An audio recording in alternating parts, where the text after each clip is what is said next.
Video kana keessatti kan isin agarsiisu dhaggeeffattoota kan koo akkuma asirratti argartan video kan koo asirratti taphataa jira, haasaa jira. Anammoo asiin Facebook itti fayyadamaa jira jechuudha. Video dhaggeeffachaa, fiilmii dhaggeeffataa, sirba adda addaa dhaggeeffataa, manzuuma adda addaa dhaggeeffataa, video kamiyyuu dhaggeeffataa jechuudha. Fiilmuus dhaggeeffataa, aappii adda addaatti fayyadamuu dandeessan. Akkuma asirratti argartan Facebook itti fayyadamaa jira. Imootti akkanumallee barbaadan immoo YouTube itti illee haala kanaan. Barbaadan immoo video kana dhaggeeffataa jechuudha. Screen keessan irratti akkanatti YouTube itti illee fayyadamuu ni dandeessan. Aappii hundattuu fayyadamuu ni dandeessan.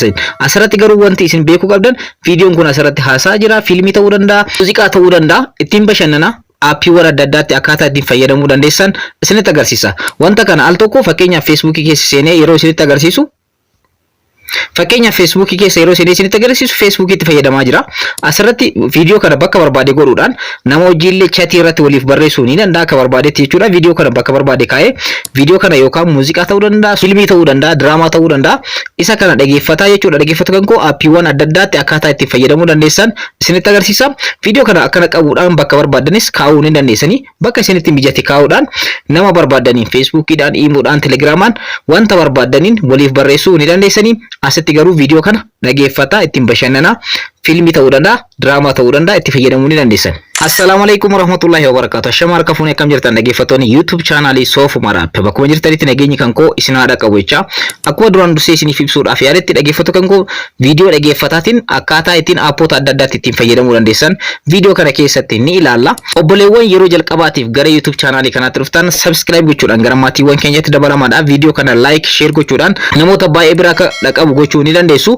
Egaa dhaggeeffattoota kan koo akkuma duraan dursee isiniif ibsuudhaaf yaaletti muuziqaa adda addaa, fiilmii adda addaa, viidiyoo adda addaa dhaggeeffataatiin akkaataa ittiin aappoota adda addaatti fayyadamuu dandeessanidha. Har'a kan isinitti agarsiisu. Kanas gochuudhaaf duraan dursitanii maal goota jechuudha dhaggeeffattoota kan koo settingii bilbila keessanii keessa erga seentanii booda bilbila keessan dhumarratti dhaggeeffattoota kan koo software update isaa yookaan immoo software update kan jedhu kana kilik gochuudhaan software bilbila keessanii update gootanii jechuudha. Bifa haaraan update erga gootanii booda step amma isinitti agarsiisu kanaan wanta kanatti fayyadamuu dandeessan. Kanas gochuudhaaf gaalaarii bilbila keessanii seentanii kun kan hojjetu dhaggeeffattoota kan koo bilbiloota Samsung irratti warroonni bilbila Samsung qabdan step kanatti fayyadamuudhaan ni dandeessu. Akkaataa itti fayyadamtan amma isinitti agarsiisa. Gaalaarii keessanii seentu. Gaalaarii keessan keessa erga seentanii booda ammoo dhaggeeffattoota kan koo viidiyoo dhaggeeffachuu barbaadan ni filattan. Fakkeenyaaf fiilmii ta'uu danda'a, isin kan dhaggeeffachuu barbaadan muuziqaa ta'uu danda'a, kan barbaade haa ta'uuti ni filattan. Fakkeenyaaf muuziqaa filadhee isinitti adeemu. Akkuma asirratti argatan kan ani dhaggeeffachuu barbaadu viidiyoo isa kanadha. Viidiyoo Raayyaa Abbaa Macaati. Viidiyoo kana dhaggeeffataatiin immoo sooshaal miidiyaa adda addaatti Feesbuukiitti, Iimootti, Telegiraamaatti wanta barbaadetti meeseejii namaa wajjin barreessuu akkaataa ittiin danda'u isinitti agarsiisa. Isin fiilmii ta'uu danda'a, diraamaa ta'uu danda'a, muuziqaa ta'uu danda'a. Akkaataa ittiin itti fayyadamtan isinitti agarsiisa. Kana gochuudhaaf asuma irratti bakkuma kana irratti kilik gootanii egaa asirra settingiiwwan baay'eetu isinii dhufa dhaggeeffattoota kan koo. Settingiiwwan kanneen keessaa isa kana isa sitti argitan isa mallattoo kana ofirraa qabdu roga arfee of keessaa qabdu kan jechuudha. Mallattoo kana irratti kilik gootanii jechuudha. Mallattoo sana irratti kilik direct akkuma gootaniin haala kanaan viidiyoon sun gubbaa kana irratti isiniif ba'a. Akkuma asirratti argatan bakka barbaadan godhuu ni dandeessa. Viidiyoon kun gubbaa kana irratti isiniif baha jechuudha. Gubbaa irratti erga isiniif ba'e booda bilbila keessan cuftanii keessaa baatan. Bakka bilbila keessan ittiin cuftanii keessaa ni baatanii jechuudha. Haala kanaan iskiriinii irratti isiniif dhufa viidiyoon isin daawwachuu barbaadan sun jechuudha. Egaa haala kanaan bakka barbaadan harka keessanii qabdanii bakka barbaadan kaa'uu ni dandeessanii. Ergasii bakka tokko erga keessanii booda as keessatti appilikeeshinii fayyadamuu barbaadan. Fakkeenyaaf Facebook erga seentanii booda kilik gochuu daawwachuu dandeessu. Waan barbaadan daawwachuu asuma irratti immoo akkana qabdanii gad harkisanii asitti meeseejii namoota wajjin waliif barreessuu ni dandeessan.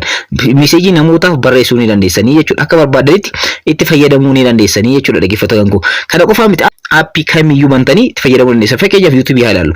YouTube keessa erga seentanii booda YouTube irratti illee wanta barbaadan ilaaluu ni dandeessanii jechuudha. Egaa dhaggeeffattoota kan koo step amma isinitti agarsiise kanaan asirratti fiilmii, diraamaa, muuziqaa adda addaa ilaala. Egaa dhaggeeffattoota kan koo aappiiwwan adda addaatti aappii barbaadan kan bilbila keessan irratti argamu kan barbaadanitti fayyadamuu ni dandeessan. Wanti kun isin fayyada. Isin tajaajila jedhee qabadhee isin dhufe akka irraa barattan abdiin qaba. Egaa cufuu yoo barbaadan yookaan immoo full screen gochuu yoo barbaadan dhaggeeffattoota kan koo asirratti kilik gootanii ergasii immoo akkuma asirratti argatan mallattoo X kun cufuudhaaf isin gargaara. Inni kun immoo full screen gochuudhaaf, screen guutuu gochuudhaaf isin gargaara. So an already xumuree jira waan ta'eef X kanarra kilik yeroo godhe ni badaa jechuudha. Egaa dhaggeeffattoota kan koo step amma isinitti agarsiise kanaan muuziqaa adda addaa, fiilmii adda addaa, diraamaa adda addaa daawwachaatiin aappoota barbaadan kan bilbila keessan irratti argamutti fayyadamuu ni dandeessan. Barnoota har'aa asirra xumuree jira. Akka irraa barattan akka itti fayyadamtan abdiin qaba. Warroonni YouTube channel kana farata subscribe godha. Video kana like share gochuudhaan hiriyoota keessanii dhaqqabaa. Yeroo biraa barnoota biraatti walitti deebina. Hora bulaa.